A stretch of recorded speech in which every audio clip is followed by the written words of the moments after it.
Hello everyone, we will talk about S3.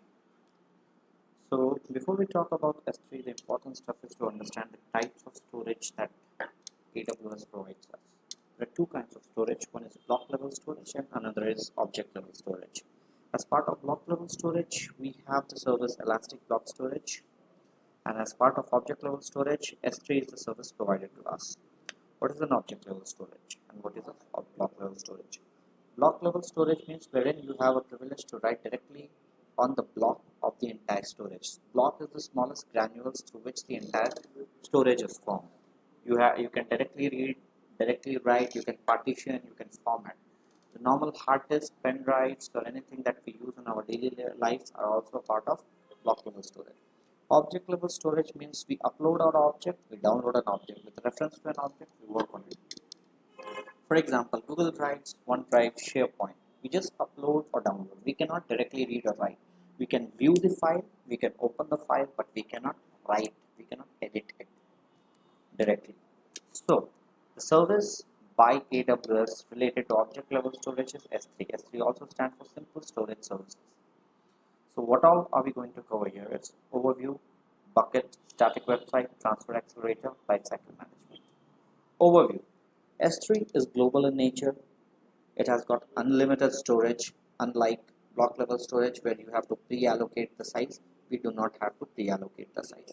By default, we have 20 puts available wherein it would be free of services.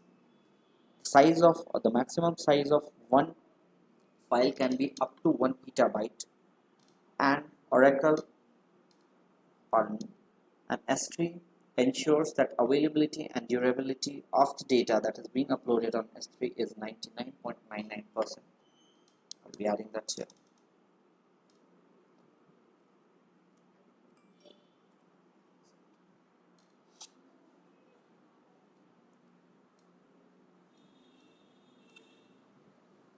The next point is bucket. But before we talk about bucket, I would like to show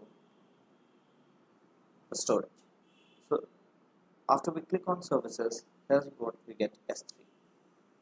When I say global, what does it mean? It is not specific to any region. Usually when we have to click anything, what we see, for example, if we are working on EC2 instance, the first thing that we see here is Ohio. That means we are going to work in Ohio data center. However, when we talk about S3, it is global in nature. Global. That means it has nothing, it is not specific to any specific region. However, while we do not have a privilege of directly uploading or downloading the data. So for that, we need an interface. Like we are working on block level storage, we have an interface that is known as mount point or a folder sometime. So the mount point allows us to talk to the storage directly. In the same way, to talk to S3 storage, we have an interface known as bucket. So before we talk about bucket, we'll talk about some specification of buckets. The privilege that has been provided in buckets are versioning, object level logging, server level logging, and encryption. What is versioning? A data which is being uploaded in bucket can have a new forms and new versions as well. So instead of manually uploading it, we have a privilege of enabling a versioning through which it can be uploaded. Next is object level logging. If you want to access an object inside the bucket from another object, we need to enable this. If we have to access S3 bucket from a server, we need to enable server login. Data which is being uploaded can be encrypted by enabling encryption. So first we need to create bucket. The bucket name has to be unique like our email IDs. I've randomly given a number. It is being created for a specific region.